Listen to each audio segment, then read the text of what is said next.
Where do we find this in the Bible? Ephesians 4:18. It says, having the understanding darkened, being alienated from the life of God through the ignorance that is in them because of the blindness of their heart. Whiteness has caused blindness of heart. Whiteness has caused blindness of heart. Yeah, that's Eric Mason, and we're going to be talking a little bit about him today. But it's not just him. There's a larger concept that we're going to be going over. This should be very interesting and very informative, so let's jump in.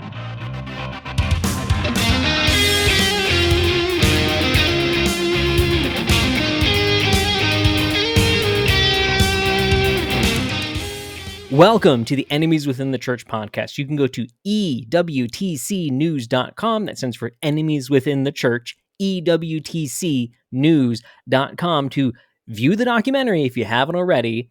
You can also buy a copy, get a copy for your friend, get multiple copies, hand them out to multiple people. You can also stay up to date with our continuing projects, which this podcast is a part of. We also occasionally release articles there, and we hope to continue to release articles, get a little bit of a better flow on that. We do need more contributors, so if you are interested, if you have something that fits into what we're doing, and you can put an article together, contact us. We'd like to get that out there. But you can also go to our Patreon or Give, Send, Go, which the Give, Send, Go is more if you want to just give a donation to the podcast. And this is, again, specifically for the podcast, for me, so I can keep producing the podcast. Our main funds are at Enemies Within the Church are being going to some larger documentary projects. We don't have the funds to do side things like the podcast. So if you do like the podcast, you want to support it, and some of the work in getting articles and website things, consider going to those. If you want to develop some interaction, I do try to be interactive on Patreon, and I'm trying to develop some things there, resources, beneficial things, not just fun things, but trying to build up some things there. But what are we talking about this week? So we're talking about sort of Eric Mason. He's our jumping off point. He is our jumping off point. But we're talking about a bigger concept. I mean, you can see the title. We're talking about the art of the evangelical grift. Now, what do I mean by that? Well, we've created a system. This isn't a new thing, but we've created a system in the evangelical world in the United States where it's an industry. It's a profit-driven thing. It's something to sell. And you sell your book, your study, your podcast. Well, that's an ironic statement. I can justify that, though. But, you selling something to people. Now, what you're selling is generally fluff mixed in with, well, in the case we're going to look at, half-truths and outright lies. But it's also taking you away from your actual ministry. Because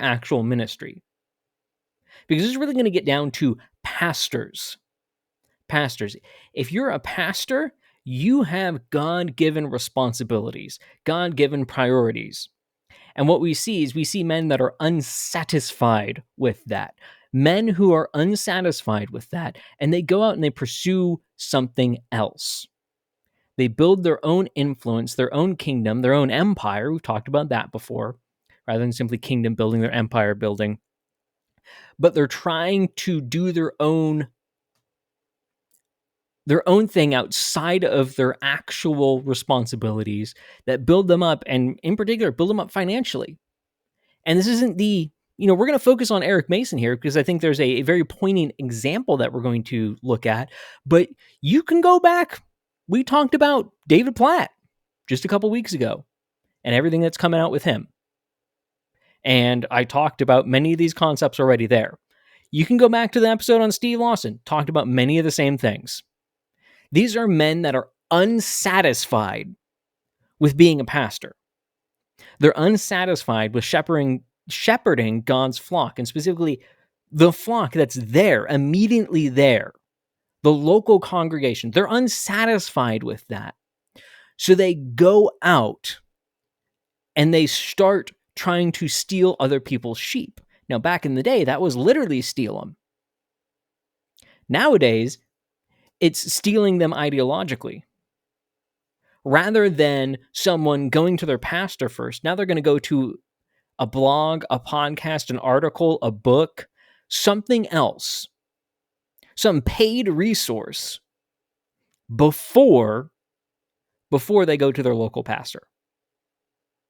And you wonder why our local churches are crumbling. But we got to talk about, in the Steve Lawson episode, I talked a lot about the need to love our local pastor and then how that creates a defense against a lot of this nonsense. But now we're going to talk a little bit about the other side. We're going to talk about the attempts to build your own thing, to swindle people, essentially, to, the art of the evangelical grift. And so we'll start with this. We'll start with what I saw that really agitated me and inspired this episode.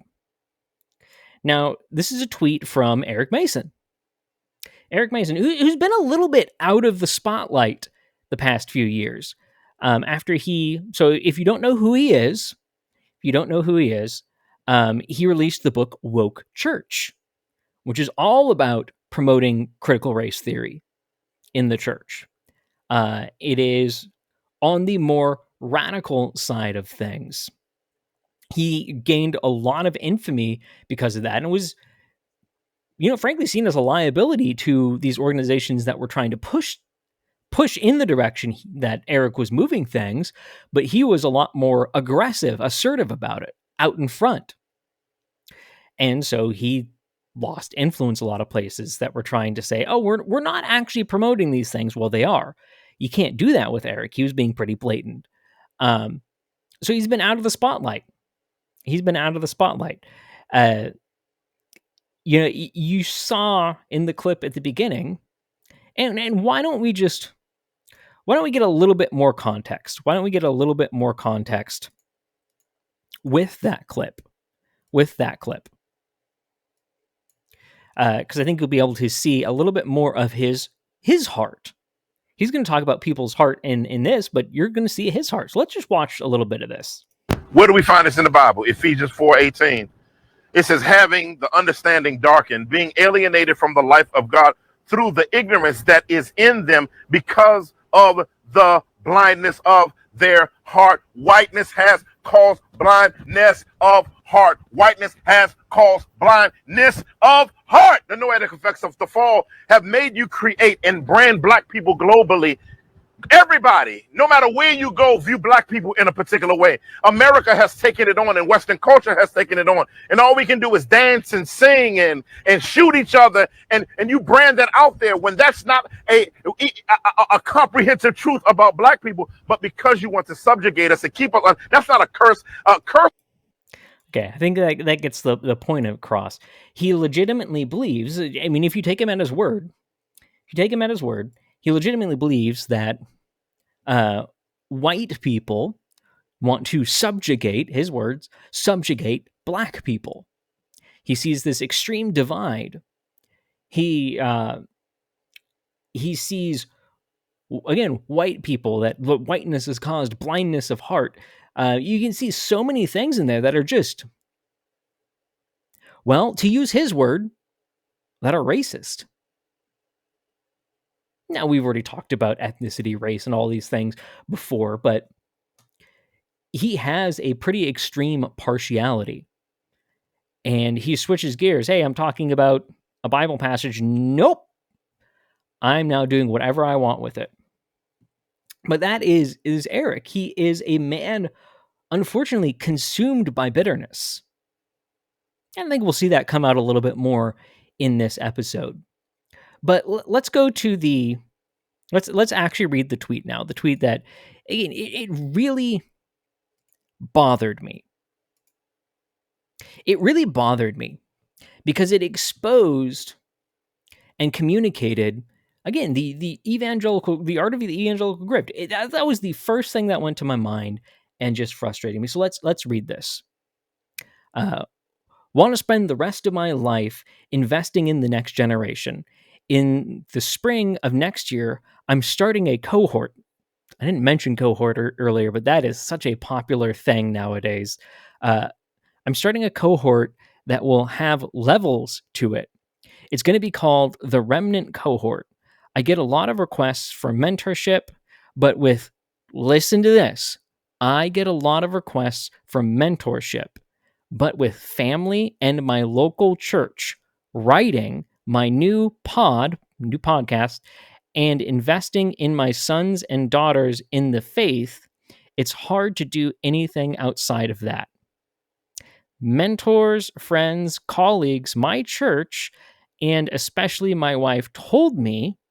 So he's saying, hey, I'm struggling to take care of all these responsibilities, not even just my immediately God-given ones, but these extra ones I've added on. I'm struggling with that. But, my mentors, friends, colleagues, my church, and especially my wife told me I should create a way to invest more broadly that won't affect my core callings. Well, he just said, there's a bit of a contradiction there. But continuing on, info coming soon for applications and registration. The Remnant Cohort coming spring 2025. And he's already got a hat for it. Now, what that strikes me as is this isn't just something that people, the whole wording of it does not strike me as something that people had to encourage him to do. It sounds like something he was trying to do, but the whole thing, people are coming to me, they want me to mentor them. I can't take that on, but all these people in my life are saying I should. I've talked about this before. As someone who was a arrogant, manipulative jerk when he was younger, I understand how this works. I understand and even you can get it to be quote unquote true that someone else is pushing you towards it. You plant the seed of the idea in them, and then you explain why it's an impossible idea. And you create this sort of feedback where it causes them to give you the go ahead. You're looking for an excuse. Now, am I saying that's guaranteed what's going on here? I don't know. I don't know the conversations he's actually having. I'm saying based on what he said here, it screams of that to me. Again, as someone who was a manipulative jerk, I see red flags all across this as trying to paint a certain picture that does not seem to ring true. Now, you can ignore all that. You don't need that to be true for the rest of what I'm saying to be true. I'm just saying what I observe in this. But let's dive in a little bit more. So this idea of, I mentioned cohorts, super popular thing nowadays. Everyone has a cohort. And everyone, okay, it's very common. That's hyperbole. Not everyone. But it's a really common thing. And a lot of figures, sort of more mid-tier figures, obviously the bigger names, they're going to have larger ministries. They're going to have a lot larger draw. So they're going to have some sort of, they're going to have other ways of making money, bigger, broader. Now, this isn't the only, we're not going to go all into history, so I'm not going to go through all of it, but this isn't the first time that Eric has tried to do some sort of extra ministry and push certain ideas forward. Some of that died naturally. Some of that ended when he got brought into some of the bigger circles like Gospel Coalition, other places, Acts 29, which he was in leadership there, if you didn't know. As he grew in some of these spaces, as he was promoted, he sacrificed those other personal ministries in order to go there. Those were taken away from him, and then now he's going back to this. You got to have a way to make money. Because that's really what this comes down to. Because again, you can go find these sort of mid-tier people that can't develop the same sort of following, so they create these cohorts. And I have not run across something labeled as a cohort that is not expensive. This is exactly the same thing. I didn't even think about that until just now, but this is exactly the same thing that Tahati Lewis did after he was pushed out of the Southern Baptist church planting arm, the North American Mission Board. He was pushed out there, and he immediately started setting up a cohort. And you could, I don't think it's up anymore, but you could sign up, and it was rather expensive, like a couple $100, and you could have a phone call with him. That's the kind of sort of monetizing yourself we're talking about. But these cohorts are expensive. But why are they expensive? Well, because they can be, because you create false scarcity. Rather than it being just this open thing, this open like subscriptions, open thing you can sign up for, read in here. You don't just, hey, join the cohort. Immediately, info coming soon for applications and registration. There's going to be limited space, and so the people that are going to buy, there's then going to be limited number on it. And oh my goodness, I have to sign up, and generally that'll start coming out. Hey, last chance. Oh, we're filling up. It's to push a higher price. Do not get caught up with that kind of nonsense. I absolutely just baffles me how often that happens with conferences as well. And I'm not talking like a reasonably priced conference that if you register way when it's first announced, they have a minor discount. I'm talking about the ones that have like tiered pricing, and like every month it goes up by big jumps, and they try and create this scarcity, and they try and to the point where there is no escape that they are profiteering. They're profiteering off of the conference. Again, hey, it's a reasonably priced conference for what it is, and they're offering a 10% discount if you sign up 6 months in advance, so they have a better idea for planning. I'm talking about, again, the ones that, last chance to sign up before it goes up by $40, and then it does that, and a month later, oh man, this is the last chance before the next price hike. And that's really what it is. It's a price hike. If you start to see those scare tactics go out that are trying to develop urgency, fear of missing out, scarcity, back off. Okay, that's a huge red flag that this is not about the gospel, that this is about selling something. And just as I was about to upload this episode, I got a little email, and I think it was worth sharing, because you can see here exactly what I was talking about being on display. Preston Sprinkle's next Exiles in Babylon conference, you can see 100 limited pre-sale tickets available. You need to buy your ticket today and save $60. It's exactly what I was talking about, that extreme price difference, that fear of missing out, that scarcity. Exactly what I was talking about. Anyway, back to the episode. And that should warn you. Hey, if they're trying to sell something, there's people I respect there. There's people I'd love to listen to. But what are the organizers trying to sell? And a lot of the woke garbage that we talk about, that got smuggled in those kind of spaces. They're able to get people to buy in. And then once you've paid for a conference, once you have this, they've pulled all those tactics on you, and then you purchased, now you're invested. And you're a lot more resistant to reject the things that you're given at a conference, or in this case, in a cohort. But it really is, how can I make money? If he wants to invest in people, well, he's got, as he already said, he's got his family. He's got his local church. He's even got a larger reach that he's trying to build. He's got a new podcast. He's got writing. And I don't know what the comment about investing in my sons and daughters in the faith, I don't know how that's not covered in family, church, or podcast and writing. I don't know where that comes in. But he's got priorities, and he's even listing them. Family first, then my church, then extra things. But you're not called. You're not so special that your words, you need to take time from your church. And any pastor, any pastor that's listening, I think you can echo this.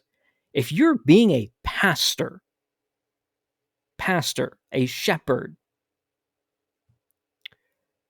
if you are being a shepherd to a flock, you are not going to have the extra time to do writing and a podcast and whatever investing in my sons and daughters in the faith is, and run a cohort. You're not going to have all this extra time. And it's not, that's only for big churches. No, I mean, any reasonably sized church. And when I say reasonably sized church, 75, even down to 50, that's reasonably sized. That's averages.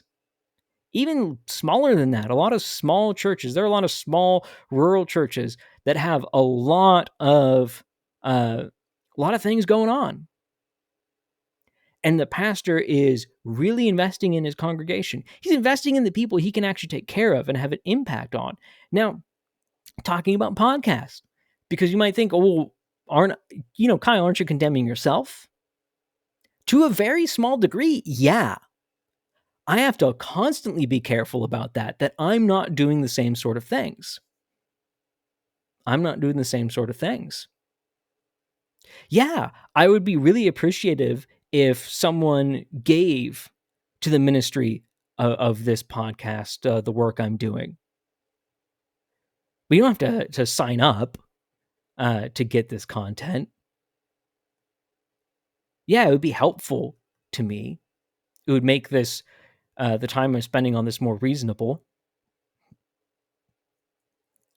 But I'm not doing this for profiteering. And I'm also not serving as a pastor. I have the time, the existing time, at least right now, to do this. Now, if I step back into a pastoral position, there's going to be some serious thoughts and conversations happening around the podcast. And, to be even blunter about it, if that were to happen, I'd probably have to just step away from the podcast unless I could get a co-host again. Because that is the priority. And that's not even, touching on family as well. There's so much to take care of. I'm also not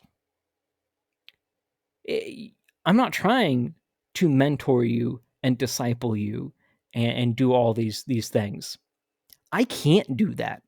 That's something I've been pretty blunt about. I can't do that. And if you ever are listening to this podcast and you come to a point where you go in your mind, my pastor said this, but Kyle said that, turn off the podcast. Never listen to it again. I am fine with that. You do not need this resource. I'm not going to pull out scarcity tactics and nonsense like that to try and get you to, you got to listen to this podcast because this is the good one. You got to follow me because I'm going to help lead you. No, I can't do any of that. And that's why people like this frustrate me, because they drown out good resources. Podcasts, books, articles, these are not inherently bad things. But they are when they're abused by wolves. Wolves like Eric Mason, who's trying to inject false teaching. He's very dangerous. Wolves like David Platt, who's also trying to inject false teaching and is really trying to profit here off things.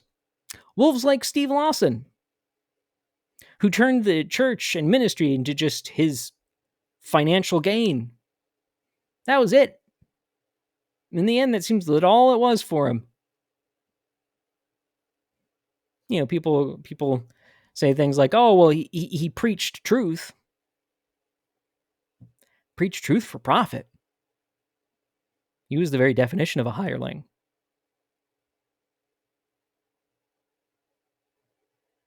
I also want to point out just a little bit about, back to Eric Mason. So he made, a few days later, he makes this long post about 6 years after he released Woke Church, and just lamenting of, oh my goodness, it was unbelievable the amount of people that came against me. All I was trying to do was call people to biblical justice in and through the church. Well, that's not what he was doing, and that's why there were books. And I have not heard of a single whole conference dedicated to him or his book. Again, that's trying to create this victimhood narrative, the whole world against me, and it feeds into the grift. He's trying to drum up this sort of me against the world, the stand that I'm making. I'm heroic. And it's also going to, he goes through and he's like, oh my goodness, he even mentions that he was suicidal. Well, that is such a, that's a serious thing. If that was true, that's a serious thing. But one, he put himself in that position. He released a controversial book in a controversial way with a controversial title, and everything around it was controversial. What does he expect? What do you expect? When you intentionally drum up controversy, there's going to be backlash. I had to accept that when I called out, the North American Mission Board. When I called out their false teaching, I went into that knowing it was going to be bad. I knew there was going to be backlash.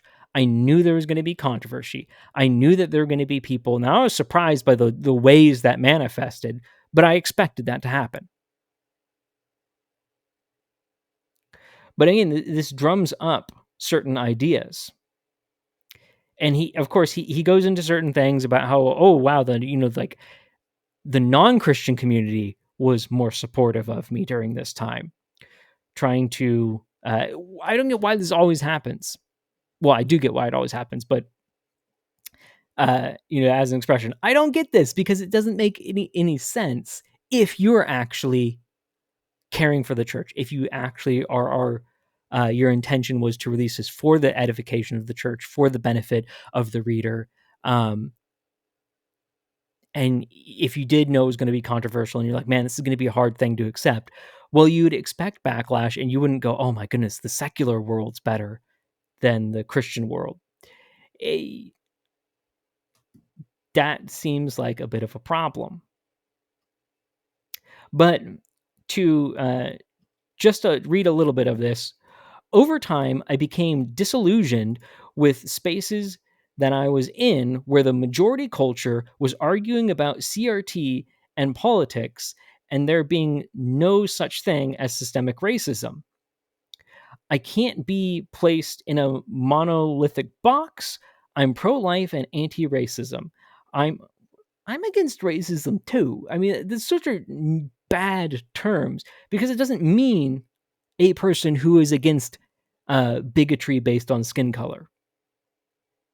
Because one, well, he is a person who shows bigotry based on skin color. And two, that term means something much deeper. Let's just connect this term, anti-racism, up here with critical race theory and systemic racism. He's even building a case in here. Continuing on. I'm for the nuclear family and not for transgenderism. Why is he saying that? Because he knows that not critical race theory specifically, but critical theory is against those things. He's trying to distance himself. During this time, I became very depressed being connected to majority cultured evangelical circles. So I pulled out of all of them. It was hard at first, but ever since then, as I've focused on the mission God has given me, his church, and the assignment that God has for me, I feel like I'm so in the will of God. And then he goes on to talk about his depression and because of all that. But he's again, it's a grift, it's a lie.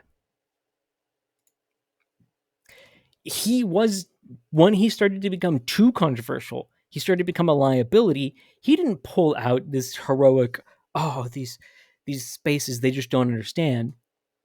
All the exterior evidence is the opposite, that he just wasn't really accepted there anymore because he was being very controversial. As you saw in that clip, he was shouting things literally that were making people feel uncomfortable, that were making it very obvious that he viewed people based on the color of their skin in negative ways.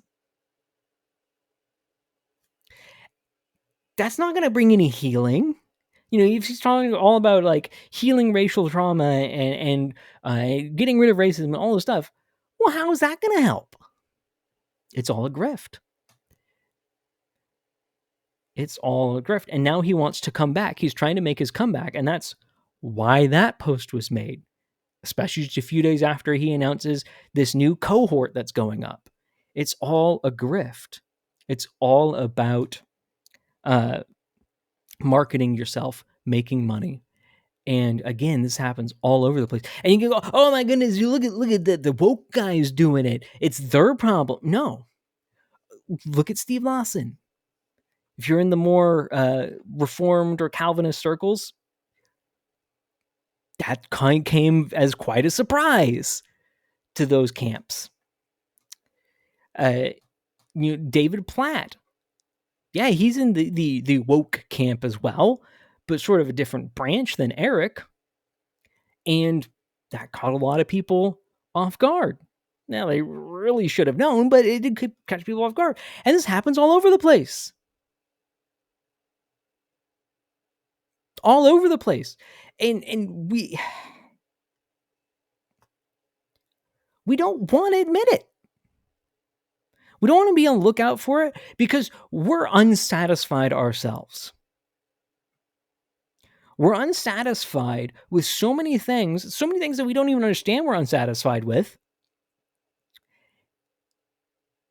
And so we don't, we go out and we look for things. We essentially go out looking to be manipulated. We go out looking for someone, especially in the evangelical world, we want someone to sell us something new.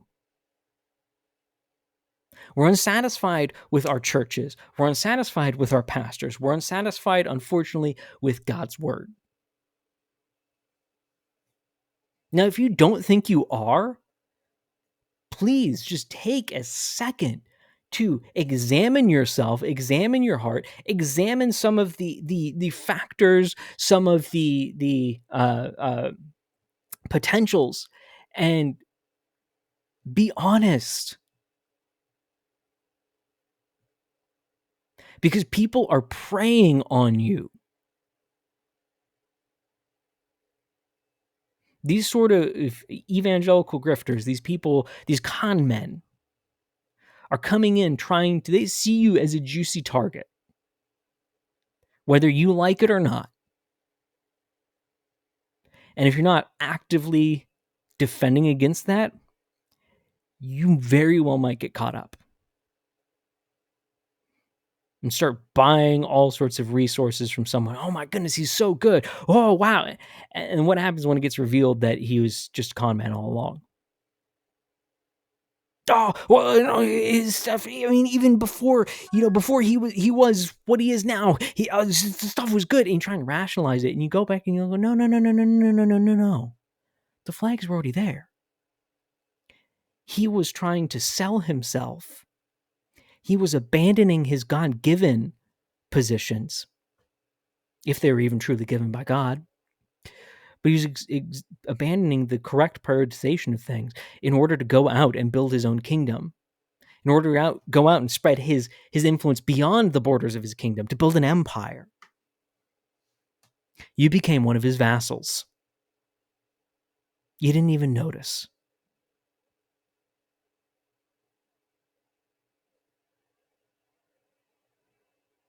Don't let these guys take advantage of you like that. You don't need that next book. You don't need. Keyword is there is need. Yeah, if you find a good resource and you're able to not turn it into something, put it into a position it shouldn't be, go for it. It's just like I was saying about the podcasts. This podcast, other podcasts, articles, blogs, videos, whatever it is. If it can, you can be edified by it. Get something out of it useful that builds you up. Now, sometimes it is talking about negative things. Talking about a negative thing can still build you up if the person is putting it in the right context. So it's actually usable information. That's why I'm talking about this. I'm trying to get you to a point where you're more able to see it and defend against it. I'm trying to get you to analyze yourself so that you are not manipulated, that you're not pulled in by these con men, these grifters, these men that are just trying to profit off of you. Seriously, go out, look at your favorite, whatever it is, evangelical figure or organization, and just search online, search their websites, their social media, other places. Just do Google searches, but don't use Google.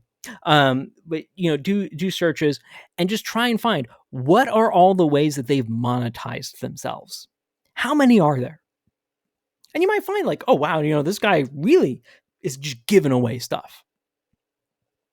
He's just, he's worth, the time and effort you put into something is worth getting paid for. But be a little bit honest about it and go, when is it going too far? If you're, if it's a nonprofit, you can just do 990s for nonprofits have to be publicly available. The IRS makes them available, and there's lots of websites that then put that information a little bit easier to search. The IRS's search can be weird at times, but just type into a search engine 990 lookup, and then search for the organization, and then you can get a lot of financial information. That's and you will find, like, for example, we've talked about Preston Sprinkle a lot. I'm probably going to talk about this slightly more in a future episode, but let's just say he pays himself well from his nonprofit. He pays him and his wife quite well, very well, in fact, and that's just a single income. That's not counting his for-profit business, because he has a nonprofit and a for-profit, nor his own personal things as well. So he is making bank. I wish I made I would be perfectly fine with a quarter of what he makes. These guys are profiting. They're not getting their fair pay. They're profiting off of you. And again, I can almost guarantee, no matter who you are, I can almost guarantee there is someone that is profiting off of you. Don't let him do it. Don't let him do it. Stand up for truth. Be able to get good resources, but manage yourself to make sure you're not getting wrong priorities. Love your pastor first. Invest in your church first. Invest in your family first. Then if there's anything left over, that's where, then it can be to other things, the optional things. Family and church are not optional. Not optional. I think that pretty much well covers everything. If you did find this useful and helpful, consider sharing it with someone.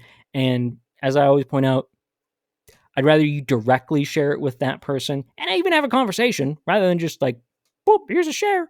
No, yeah, you can put it out on your social media. That's fine as well. But I want you to actually be engaging with people, have conversations with people. I also I love to hear from people. Love to hear from people. Go ahead and, let me know your thoughts. Add to the conversation on things and be willing to call me out on stuff. If you think I'm crossing my own lines, let me know. But I hope this has been helpful. I hope this has been useful. Remember, if it has been, you can give to the work of this podcast and some of the website stuff, article stuff as well. But you can give to that. Links are in the description. It is not mandatory. It is not required. It is not a first, second, or even third thing in your life. It is way down on the list of priorities. So, God bless you. And remember, don't go woke.